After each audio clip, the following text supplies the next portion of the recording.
सादर नमस्कार, सादर जय जिनेंद्र। क्षमा ब्रेकिंग जैन न्यूज प्रतिदिन प्रातः, दोपहर एवं रात्रि में देश भर से संपूर्ण जैन समाज से संबंधित सही और सकारात्मक समाचारों के लिए देखना और सुनना न भूलें। साथ में आपसे विनम्र निवेदन है कि यदि आपने इस चैनल को सब्सक्राइब नहीं किया है तो कृपया अवश्य कीजिए और शेयर और लाइक करके धर्म प्रभावना में सहयोगी एवं सहभागी बनिए। हमारे बीच में हमारे मुनि श्री विनम्र सागर जी महाराज, हमारे उपाध्याय श्री विरंजन सागर जी महाराज, दोनों महाराज यहाँ जीवन में बहुत मुश्किल से आता है, बहुत मुश्किल से आता है। लोगों की आंखें तरस जाती हैं ऐसे दृश्य देखने के लिए, और हम लोग कभी कभी मिल पाते हैं। हम सभी यहाँ मिले हैं, बहुत अच्छा महसूस हो रहा है। जन्म तो सभी लेते हैं, जब जन्म लेते हैं तो जन्म लेता है इंसान, तो जन्म लेता है तब आदमी के पास सांस होती है लेकिन नाम नहीं होता। आदमी जन्म लेता है तब सांस होती है लेकिन नाम नहीं होता, लेकिन जब मरता है तो उसके पास नाम होता है, सांस नहीं होती। इसलिए हम आदिनाथ भगवान का जन्म कल्याणक मनाने के लिए तैयार हो, भगवान का अभिषेक देखने के लिए तैयार, और भगवान का अभिषेक देख करके यही समझे कि सुमेरु पर्वत पर पांडुक शिला के ऊपर आदिनाथ भगवान का जन्माभिषेक हो रहा है और हम जन्मोत्सव मनाने के लिए तैयार हुए हैं। सभी लोग उस अभिषेक को देख करके अपनी आंखों को तृप्त कीजिए और सम्यक दर्शन की प्राप्ति कीजिए। यही मानव का अंतिम लक्ष्य होना चाहिए और रत्नत्रय पाकर अपने जीवन को सफल बनाइए। मेरा सबके लिए खूब आशीर्वाद है, सब लोग खुश रहें, प्रसन्न रहें। चलिए परम पूजा जय गुरुवर श्री विराट सागर जी गुरुदेव की। उज्जैन नगर में आज आदिनाथ जन्म कल्याणक आप सब पूरी समाज एकत्रित होकर के सबसे अच्छा दृश्य आज आपको क्या लग रहा है? क्या आप लोग यहाँ बैठे कि भगवान का कल्याणक मनाने के लिए?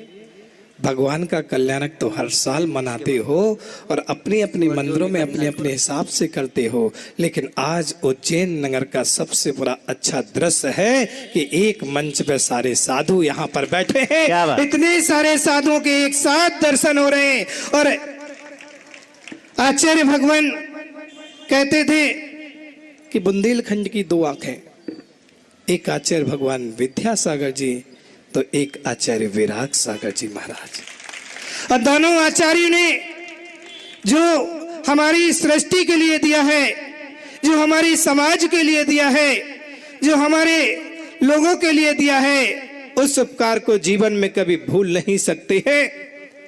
लेकिन समय का खेल है कि दोनों आचार्य भगवान अपने बीच से चले गए, लेकिन अपने से बीच नहीं गए। अपने बीच से गए हैं लेकिन अपने से दूर नहीं गए हैं। आचार्य भगवान आज भी इस सृष्टि पर हैं, बस श्रद्धा से देखो, भक्ति से देखो तो वो नजर आते हैं। हम सब आज ऐसे ही विनम्र सागर जी महाराज ने जैसे कहा कि एक अकेला कुछ नहीं कर सकता है, सबकी भूमिका अपनी अपनी होती है। और ऐसे ही जब मैंने जबलपुर चातुर्मास किया इस वर्ष 2024 का, तो वहाँ प्रसाद सागर जी महाराज, 3 महाराजों का भी चातुर्मास था, मेरा भी था, और दोनों संघों ने मिलकर के इतनी अच्छी समाज के लिए एक सूत्र में बांध करके और एक धारा में बह करके और समाज के लिए उपदेश दिया है। जब साधु एक मंच पर बैठते हैं तो समाज भी अपने आप एक साथ बैठती है, ये उदाहरण मिलता है। धन्य है आज हमारे विनम्र सागर जी महाराज जो उज्जैन नगर में यहाँ पर थे और आज इस मंच पर आए।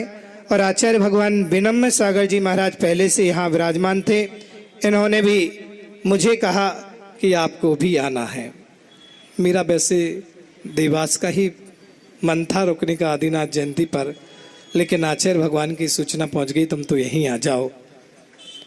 तो मैंने कहा ठीक है, बड़ों का आदेश गुरु के समान होता है और उनके आदेश को मान करके आज एक मंच पर बैठ करके बहुत आनंद अनुभूति करते हैं। सभी लोग ऐसे ही एक साथ मिलजुल करके रहें।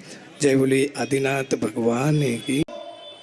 लक्ष्य को स्वीकार करके साधु बनते हैं। कुछ लोग ऐसे होते हैं जिनको शुरुआत से पता होता है कि मुनि बनने के बाद मुझे क्या करना है, लेकिन हम उनमें शामिल नहीं हैं। मैं अपने जीवन की बात करूं, मैं किसी की बात नहीं करता। मैं एक एक्सीडेंटल मुनि हूं। एक्सीडेंटल मुनि क्या होते हैं महाराज? आपने एक मूवी देखी होगी कभी, एक्सीडेंटल पीएम, मनमोहन सिंह। वो थे तो कुछ और, लेकिन उनको बना दिया कुछ और। समझते हैं? एक्सीडेंटल पीएम देखा है मनमोहन सिंह का? वो थे कुछ और। वो थे फाइनेंस मिनिस्टर कांग्रेस के शासन में, और 2-4 लोगों ने मिल करके उनको प्रधानमंत्री बना दिया। प्रधानमंत्री बना देने पर वो एक्सीडेंटल पीएम बन गए। उन्होंने एक प्रस्ताव पारित किया। उस प्रस्ताव को राहुल गांधी ने भरी राज्यसभा में फाड़ दिया। जब फाड़ दिया तो पीएम मनमोहन सिंह उनके पास गए, कमरे के अंदर जाकर के राहुल गांधी से बोलते हैं, बताओ किस तरीके का दस्तावेज बनाना है, जैसा आप बोलते हैं वैसा बना देता हूं। ये एक्सीडेंटल पीएम था। ऐसे मैं एक्सीडेंटल मुनि हूं। मैं महाराज जी एक्सीडेंटल मुनि क्यों है कि मैं जब इस मार्ग में आया तो मुझे मेरे लक्ष्य का पता नहीं था, लेकिन गुरुदेव जब इस मार्ग में आए तो उनको उनके लक्ष्य का पता था। वो जानते थे कि मैं साधु क्यों बन रहा हूं। मुझे तो पता भी नहीं था कि मैं साधु क्यों बन रहा हूं। वो तो मेरे महान गुरुदेव की कृपा है कि उन्होंने 20-22 साल मुझे अपने साथ में रख करके एक एक्सीडेंटल पीएम को एक सफलतम साधु बनाने का पुरुषार्थ किया। जैन शासन में इस बात की हमेशा वाहवाही रही है कि एक आचार्य ने अपने शिष्य को कितनी देर तक गढ़ा। मूलाचार की ये भाषा है। जब कभी भी जो भी साधु संत हैं वो इस भाषा को बहुत अच्छे से जानते हैं कि पूछा जाता है साधु से कि तुम अपने आचार्य परमेष्ठी के चरणों में रह करके कितने बड़े प्रतिक्रमण करके आए हो। मैं इस बात में अपने आप को गौरवशाली महसूस करता हूं कि लगातार 20 साल तक उन महापुरुष ने मुझे गढ़ा और एक एक्सीडेंटल मुनि को एक सही मुनि बना करके उन्होंने समाज के बीच में रखा। उनके चरणों में बारंबार नमस्कार करता हूं। मुझे साधु बनने का लक्ष्य पता नहीं था। मुझे यह भी नहीं पता था कि मैं साधु क्यों बन रहा हूं, लेकिन आज मुझे पता है कि गुरुवर ने मुझे इस मार्ग पर क्यों ला करके खड़ा किया। शायद आज मैं अपनी पूर्णाहुति कर पाऊं। मैंने तो इस जैन शासन के लिए कुछ भी नहीं किया बंधुओं, ना मैं कभी कुछ कर पाऊंगा। वो अकेले भागीरथी थे। उन्होंने अपने दम पर पूरा भाग्योदय खड़ा किया। अपने दम पर इतने जनशासन के बड़े बड़े मंदिर बनाए। किसी साधु ने उनके किसी प्रकल्प पर कभी कोई सहयोग नहीं दिया। ये बात मैं खुद खुल के कहता हूं। आचार्य भगवंत ने खुद अकेले मेहनत करी। उनका एक अकेला साथी से पुण्य था। जनता उनके पास आती थी, उनके चरणों में अपनी बात रखती थी, गुरुवर कहते थे, और बिना कुछ विचार किए महिलाएं अपना बड़ा बड़ा मंगलसूत्र उनके चरणों पे छोड़ करके जाती थी। कुंडलपुर के बड़े बाबा का दृश्य मुझे आज भी याद है। अभी तो हम गर्मी में कुछ तप रहे हैं, लेकिन ठंडी का समय था। कुंडलपुर के बड़े बाबा के पास जब हम लोग दिसंबर में पहुंचे, गुरुवर अपने कमरे में लेटे हुए थे। मैंने गुरुजी से कहा, गुरुजी 2 महीने कुंडलपुर में रहने के बाद ऊपर बड़े बाबा के मंदिर तक जा नहीं पाए। उनके शरीर की ताकत नहीं थी, ऊपर चढ़ नहीं पा रहे थे, ठंड बहुत लग रही थी गुरुदेव को। और पंचकर्णा गुरुदेव ने घोषित कर दिया। जब नृत्य मंडप का बीच का पूरा पोर्शन खुला, मैंने जाकर के जब देखा पहली बार, क्या सुंदर मंदिर बना है। मैंने गुरुदेव से कहा कि गुरुवर एक बार तो चल के देखो, क्या गजब का मंदिर बना है, क्या मंदिर बनाया है आपने। ये बात मैंने गुरुजी से कही। गुरुजी कहते हैं, ऐसे लेटे थे गुरुवर, उठ करके बैठ गए। बैठ करके गुरुजी कहते हैं, क्या बोले तुम? हमने कहा, आचार्य श्री क्या गजब का मंदिर बना है बड़े बाबा का, एक बार आप चल के देखिए।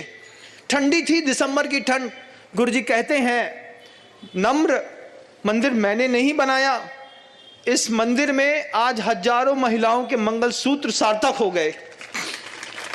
गुरुवर कहते थे कि मुझे पता है किस किस महिलाओं ने कितना सोना चांदी रुपया यहां पर मेरे चरणों पे ला करके धरा है, और पूरा का पूरा जिन शासन को जीवंत करने के लिए उन अकेले महापुरुष ने पुरुषार्थ किया।